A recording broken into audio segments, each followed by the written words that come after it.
बिस्मिल्लाहिर्रहमानिर्रहीम। आज का हमारा टॉपिक है जी Lowry Bronsted concept of acid and base. Lowry और ब्रॉन्स्टेड दो साइंटिस्ट थे, केमिस्ट थे। इन्होंने एक ही वक्त में अलग-अलग अपना नज़रिया पेश किया था, जिसको आज हम स्टडी करने वाले हैं। इसको हम डिटेल में देखेंगे कि इनके मुताबिक एसिड क्या होता है, बेस क्या होता है, फिर हम देखेंगे कॉन्जुगेट एसिड क्या होता है, कॉन्जुगेट बेस क्या होता है, और इस टॉपिक के अंदर फिर हम देखेंगे कि एम्फोटेरिक क्या होता है। फिर एट द एंड हम डिस्कस करेंगे कि लिमिटेशंस क्या हैं। जैसे हम लोगों ने प्रीवियस लेक्चर में देखा था, कौन सा कॉन्सेप्ट देखा था, आर्हेनियस कॉन्सेप्ट ऑफ एसिड और बेस देखा था।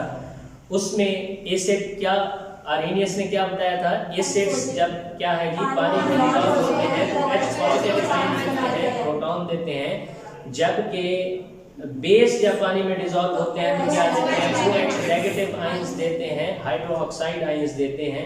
फिर हमने उसकी लिमिटेशंस को भी देखा था, इसी तरह इसकी लिमिटेशंस को भी हम देखेंगे। तो हम डिटेल में ये टॉपिक कवर करने वाले हैं। तो सबसे पहले देखते हैं लॉरी और ब्रॉन्स्टेड के मुताबिक एसिड क्या चीज है। देखें, इन्होंने कहा था कि एसिड क्या है, क्या देगा, H पॉजिटिव आयन देगा दूसरे सब्सटेंस को। क्या देगा, दूसरे सब्सटेंस को। एसिड क्या है, acid is a substance that can donate, जो दे सकता है H positive ion to another substance, दूसरे सब्सटेंस को क्या देगा, H पॉजिटिव आयन। इसमें पानी में डिसॉल्व करने का चक्कर नहीं है। लेकिन दूसरा बेस इसने डिफरेंट बताया है। एसिड तो इसने बताया था ये क्या करता है, H पॉजिटिव आयन दूसरे सब्सटेंस को डोनेट कर देता है। जबकि बेस क्या होगा, बेस क्या करेगा, base is a substance that can accept H positive ion, जो उस H पॉजिटिव आयन को एक्सेप्ट करेगा वो क्या कहलाएगा, बेस। यानी H पॉजिटिव आयन यानी प्रोटॉन देने वाला क्या होगा, एसिड, और प्रोटॉन एक्सेप्ट करने वाला क्या होगा, बेस। ये थोड़ी सी आसान सी डेफिनेशन है। इनके मुताबिक एसिड वो होता है जो H पॉजिटिव आयन देता है, और बेस वो होता है जो H पॉजिटिव आयन एक्सेप्ट करता है। ये बेसिक सी डेफिनेशन है। इसमें आपको होप्स हो के कुछ प्रॉब्लम नहीं होगा, समझ आ गई होगी। हम एक एग्जांपल से ये सारी बातें वाज़ेह करते हैं। एग्जांपल कौन सी लेते हैं, यहाँ डेफिनेशन भी मैंने लिखी हुई है। Acid is a substance that can donate a proton, जो एक प्रोटॉन क्या करता है, देता है टू अनदर सब्सटेंस, दूसरे सब्सटेंस को। जबकि आपके पास बेस क्या है, while base is a substance that can accept क्या है, प्रोटॉन फ्रॉम अनदर सब्सटेंस, जो दूसरे सब्सटेंस से प्रोटॉन को एक्सेप्ट कर लेता है। यहाँ मैंने डिस्कस किया हुआ एक एग्जांपल HCl है। ये किसके साथ रिएक्शन कर रहे हैं, NH3 अमोनिया के साथ। किसके साथ, अमोनिया के साथ। अब आपको थोड़े थोड़े नाम भी आने चाहिए। अब 10th की केमिस्ट्री में आपको ये सारे फार्मूला से वास्ता पड़ेगा। HCl हाइड्रोक्लोरिक एसिड है, ये अमोनिया से रिएक्शन कर रहा है, बन क्या रहा है, NH4 प्लस, NH4 प्लस। अब देखें ये क्या था, इधर क्या था, NH3, इधर क्या हो गया, NH4। एक H क्या हो गया है, बढ़ गया है। कहां से इसने एक H क्या कर लिया, एक्सेप्ट कर लिया। एक इलेक्ट्रॉन क्या कर लिया है, जो एक्सेप्ट करने वाला है वो क्या होता है, बेस। तो ये क्या हो जाएगा आपके पास, अमोनिया बेस। अमोनिया क्या हो जाएगा आपके पास, बेस। लिया कहां से है, देखिए ये HCl था, इधर क्या आ गया, Cl, इधर से H गायब हो गया तो इधर चला गया है इसके पास। तो HCl ने इसको क्या कर दिया है, दे दिया है। तो ये HCl क्या है आपके पास, एसिड। HCl क्या है आपके पास, एसिड। यहां तक कोई प्रॉब्लम समझ आ गई है। HCl ने प्रोटॉन एक क्या कर दिया, अमोनिया को डोनेट कर दिया। डोनेट करने वाला क्या होता है, एसिड, और एक्सेप्ट करने वाला क्या होता है, बेस। अब इस कॉन्सेप्ट के मुताबिक एक बात तो हमें समझ आई कि एसिड और बेस साथ साथ होंगे। एसिड और बेस क्या होंगे? यानी एक प्रोटॉन दे रहा होगा, दूसरा क्या ले रहा होगा? प्रोटॉन को ले रहा होगा। इनके कॉन्सेप्ट के मुताबिक क्या है, एसिड और बेस क्या होंगे? साथ साथ होंगे। जब एक सीपीसी एक सब्सटेंस H पॉजिटिव आयन या प्रोटॉन देगा, दूसरा क्या करेगा? देने वाला प्रोटॉन देने वाला एसिड बन जाएगा, एक्सेप्ट करने वाला बेस बन जाएगा। यहाँ तक कोई प्रॉब्लम आपको? अब थोड़ी सी बात हम आगे बढ़ाते हैं कॉन्जुगेट एसिड और कॉन्जुगेट बेस की तरफ। कॉन्जुगेट एसिड और कॉन्जुगेट बेस पे जाने से पहले थोड़ा सा एक कॉन्सेप्ट आप देख लें। ये देखिए, ये एक रिवर्सिबल रिएक्शन है। क्या है? Reversible reaction. इस तरफ अगर हम फॉरवर्ड डायरेक्शन में मूव करें, HCl क्या कर रहा है? प्रोटॉन दे रहा है। तो HCl क्या बन रहा है? एसिड बन रहा है। और NH3 क्या कर रहा है? प्रोटॉन एक्सेप्ट कर रहा है। तो क्या कर रहा है? बेस। अगर रिवर्स रिएक्शन में देखें, ये प्रोटॉन क्या कर रहा है जी? ये क्या कर रहा है जी? ये आपके पास अगर इधर इस तरफ रिवर्स रिएक्शन में मूव करें तो ये प्रोटॉन क्या कर रहा है? दे रहा है। प्रोटॉन क्या कर रहा है? इसको प्रोटॉन इसको क्या कर रहा है? दे रहा है। इधर से प्रोटॉन ये इसको क्या कर रहा है? दे रहा है। इसने प्रोटॉन क्या किया था? इसको दिया था। अब ये रिवर्स डायरेक्शन की अगर हम बात करें तो ये प्रोटॉन क्या कर रहा है? इसे दे रहा है और किस में कन्वर्ट हो रहा है? NH3। अब रिवर्स डायरेक्शन में ये प्रोटॉन क्या कर रहा है? दे रहा है। तो ये क्या बन जाएगा? एसिड। ये प्रोटॉन क्या कर रहा है? एक्सेप्ट। ये क्या कर रहा है? बात समझ आई? अब फॉरवर्ड डायरेक्शन और रिवर्स डायरेक्शन का भी आपको समझ आ गया। देखें, एक कॉन्सेप्ट है कॉन्जुगेट एसिड का और कॉन्जुगेट बेस का, बहुत इंपॉर्टेंट और बहुत ही पूछा जाने वाला कॉन्सेप्ट है। देखें, कॉन्जुगेट एसिड क्या होता है? मैं पहले आपको डेफिनेशन पढ़ के सुनाता हूं, फिर आपको समझाता हूं। It is a CPC. ये एक ऐसी सीपीसी है फॉर्म्ड जो बनती है by a base conjugate acid. Conjugate, नाम गौर करो, जाग के बैठो। कॉन्जुगेट एसिड बनेगी किससे? बेस से। It is a CPC formed by base bye accepting the proton. कहां से एक्सेप्ट कर रही होगी? कहां से एक्सेप्ट? अच्छा, माशाल्लाह, बेस से बनेगी और बेस से ही प्रोटॉन एक्सेप्ट कर रही है। एसिड से एक्सेप्ट फ्रॉम एन एसिड। दोबारा देखें, ये एक ऐसी सीपीसी है जो बनती है किससे? बेस से। इसमें बेस ये था ना, तो बेस से बनेगी क्या करते हुए? Bye accepting a proton. ये इसने क्या किया था? प्रोटॉन एक्सेप्ट किया था। क्या किया था? किससे प्रोटॉन एक्सेप्ट किया था? एसिड से।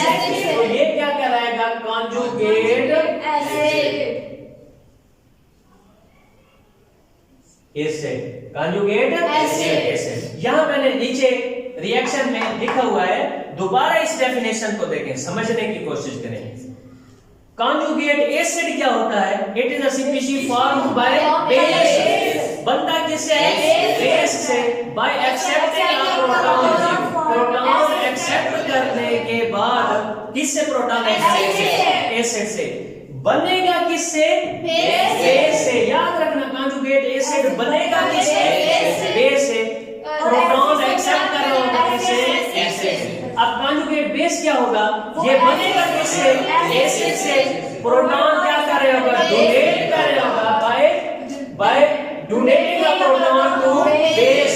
बेस को प्रोटॉन क्या कर रहा होगा? अब इस रिएक्शन में देखें, यहाँ पे अब ये दूसरा रिएक्शन है। हमारे पास HCl है, रिएक्शन कर रहा है पानी के साथ।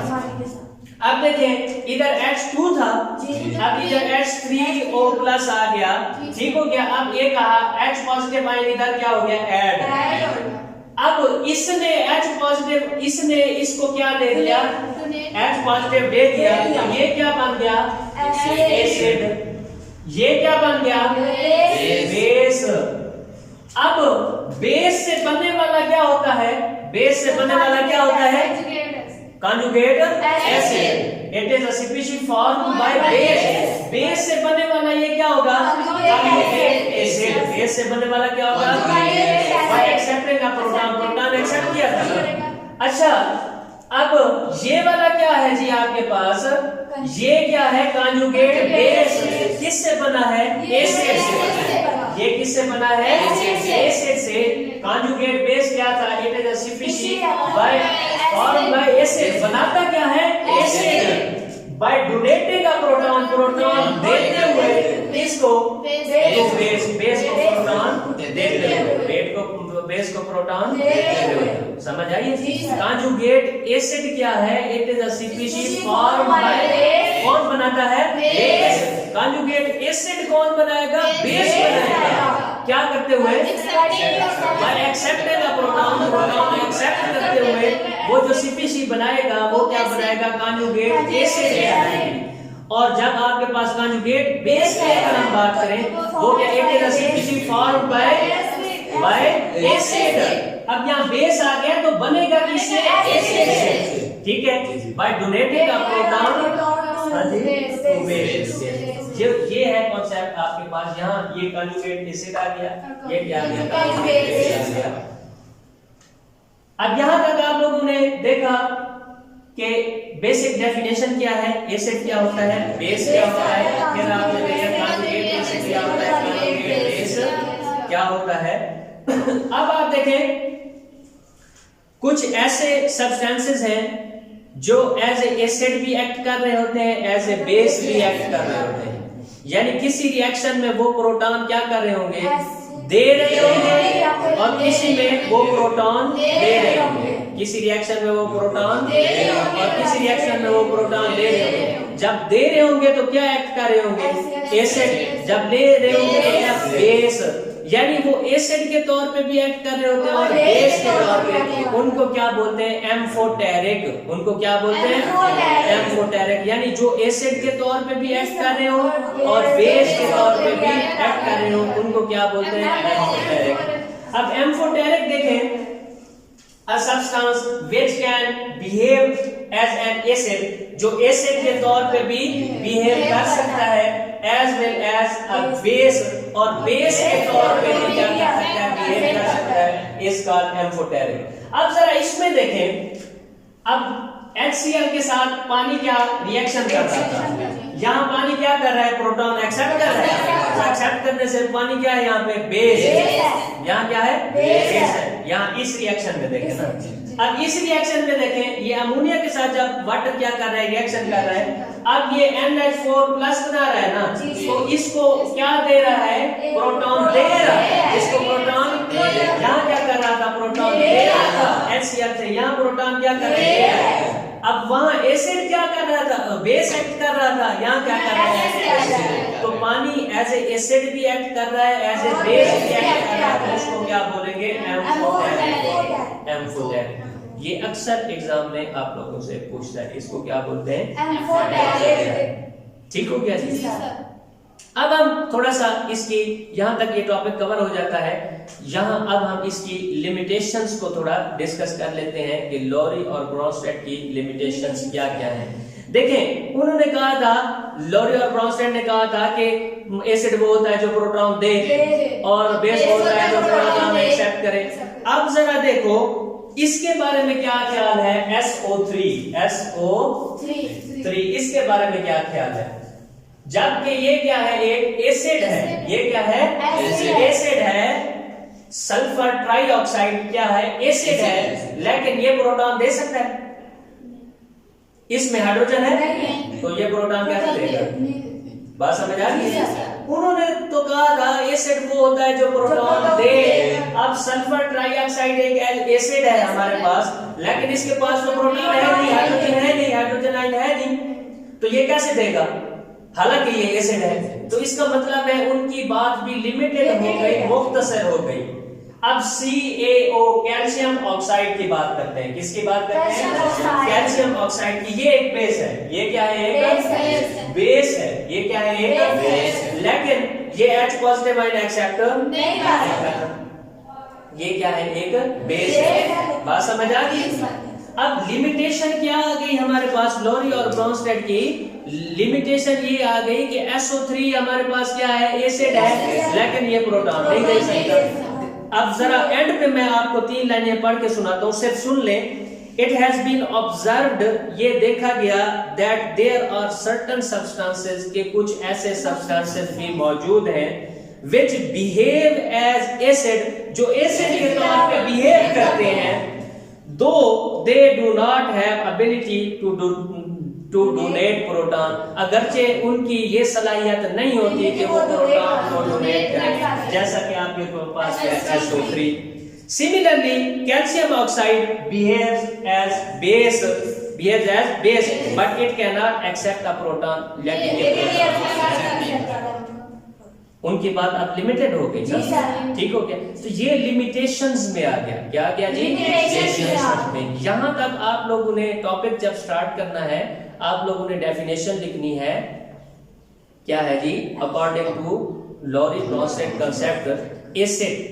अब एसिड की हेडिंग देके, acid is a substance that can donate H positive ion to another substance।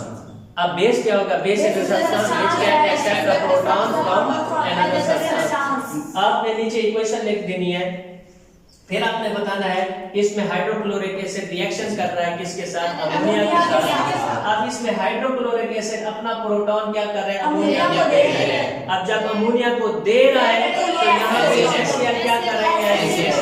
Ammonia accept कर रहा है। ये क्या है? फॉरवर्ड डायरेक्शन में। अगर रिवर्स डायरेक्शन की बात करें तो ये NH4 प्लस इसको प्रोटॉन क्या कर रहा है? दे रहा है। इसको प्रोटॉन क्या कर रहा है? प्रोटॉन देने वाला क्या होता है? ये क्या बन जाएगा? एसिड। अब ये प्रोटॉन क्या कर रहा है? एक्सेप्ट कर रहा है, क्या बन जाएगा? अब बात करेंगे कॉन्जुगेट एसिड और कॉन्जुगेट बेस की। अब कॉन्जुगेट एसिड और कॉन्जुगेट बेस की आपने डेफिनेशन लिखनी है, फिर नीचे ये वाली इक्वेशन लिखनी है, आपने बताना है ये कॉन्जुगेट एसिड है और ये कॉन्जुगेट बेस है। फिर आप लोगों ने एट द एंड बताना है एम्फोटेरिक क्या होते हैं। आप लोगों ने कहना है ऐसे सब्सटेंसेस जो एसिड्स के तौर पे भी एक्ट कर रहे हो और बेस के तौर पे भी बिहेव कर रहे हो, उनको क्या बोलते हैं। फिर आपने एग्जांपल देनी है, ये 2 एग्जांपल्स देनी है। आपने कहना है इस इक्वेशन में देखो वाटर क्या कर रहा है? प्रोटॉन एक्सेप्ट कर रहा है। एक्सेप्ट करने वाला क्या होता है? तो इधर क्या कर रहा है? बेस।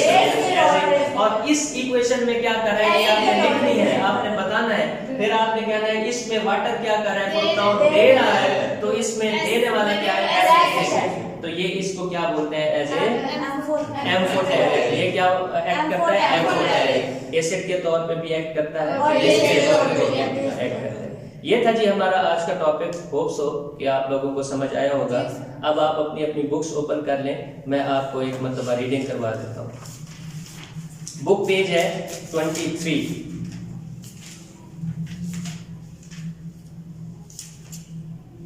जल्दी से 2-3 मिनट में रीडिंग करते हैं, जल्दी से। अब आप लोगों ने की बुक्स खोली है, मेरे पास ये वाली बुक है, तो फिर रीडिंग करवाने का फायदा तो ना हुआ। दरमियान में आ जाओ आप। हाँ जी, 23 पेज के ऊपर लिखा हुआ है an acid is a substance.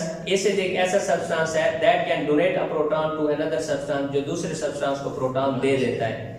Base is a substance that can accept a proton from another substance, वो दूसरे सब्सटेंस से प्रोटॉन एक्सेप्ट कर लेता है। एग्जांपल देखिए HCl की और NH3 की एग्जांपल लिखी हुई है। Similarly HCl dissolve in water, जब वाटर में डिसॉल्व किया जाता है। किस में डिसॉल्व किया जाता है? वाटर में। ये वाली एग्जांपल उसने बता दी, ये किसको कर रहा है, क्या दे रहा है, ये आप लोगों ने बता दिया। अब वो कहता है जब वाटर में डिसॉल्व कर रहा होगा तो क्या बनेगा आपके पास? H3O पॉजिटिव और क्या बनेगा? Cl negative. यही लिखा हुआ है ना। It is a reversible reaction. क्या है जी? It is a reversible. In the forward reaction, अगर हम फॉरवर्ड रिएक्शन की बात करें, HCl is an acid. HCl क्या है? एसिड है, क्योंकि क्या कर रहा है? दे रहा है, ठीक है। और H2O क्या है? बेस है, ठीक है। आगे लिखा हुआ है HCl is an acid as it donates a proton, whereas H2 is a base. H2 क्या है आपके पास? बेस है। क्यों? क्योंकि ये प्रोटॉन एक्सेप्ट कर रहा है। इन द रिवर्स रिएक्शन, अगर हम रिवर्स रिएक्शन की बात करें, ये H3O पॉजिटिव आयन, ये इसको क्या कर रहा है? प्रोटॉन दे रहा है। ये क्या होगा? एसिड। ये ले रहा है बेस। ठीक है, आप लोगों ने लिखना है, ये सीधा लिखा हुआ है, ठीक हो गया। अब नीचे आ जाए कॉन्जुगेट एसिड और कॉन्जुगेट बेस, ये बोल्ड लाइंस में डेफिनेशन लिखी हुई है, मैंने इसको थोड़ा सा मजीद आसान करके लिख दिया है। Conjugate acid is a species, एक ऐसी स्पीशी है फॉर्म्ड किससे बनती है, बेस से, लेकिन इसने नहीं लिखा, मैंने यहाँ पे लिख दिया फॉर्म्ड बाय बेस, ताकि आप कंफ्यूज ना हो। ये बेस से बनती है by accepting a proton accepting a proton from acid, acid से प्रोटॉन एक्सेप्ट करते हुए। तो ये डेफिनेशन उसने भी ठीक लिखी हुई है, लेकिन उसने थोड़ी सी ऐसे कंफ्यूज करके लिखी हुई है। आप ये वाली खुले अल्फाज में आप ये डेफिनेशन लिख सकते हैं। A conjugate base is a species, वही बात, it is a species formed by acid by proton, ये आपको लिख लेना है। अब यहाँ एसिटिक एसिड की एग्जांपल दी हुई है, आप ना लिखें, आप सिर्फ ये एक एग्जांपल लिख दें, इसको एक्सप्लेन करें, ठीक है। ये बेशक नीचे वाली एग्जांपल ना लिखें। अब सबसे नीचे आ जाए फॉर एग्जांपल, ये नीचे वाला जो पैराग्राफ है ना, इसमें आखिरी सेंटेंस है फॉर एग्जांपल लिखा हुआ है ना, वो कहता है for example H2 acts as a base when it reacts with HCl, वो कहते हैं जब HCl के साथ रिएक्ट कर रहा हो तो क्या कर रहा होता है, बेस एक्ट कर रहा होता है। And as an acid when it reacts with ammonia, जब अमोनिया के साथ रिएक्ट कर रहा होता है एसिड एक्ट कर रहा होता है। Such a substance, ऐसे substance that can behave as an acid as well as base, जो एसिड के तौर पे भी एक्ट करे और बेस के तौर पे भी एक्ट करे, उनको क्या बोलते हैं। अब ये थी, मैंने आपको रीडिंग भी जल्दी से करवा दी। अब आप बैठें, इसको जल्दी से रिवाइज करें। मैं आपसे पूछता हूँ, आपको जितनी समझ आई है इसमें से सवाल करता हूँ आपसे, अब इसकी तैयारी करें।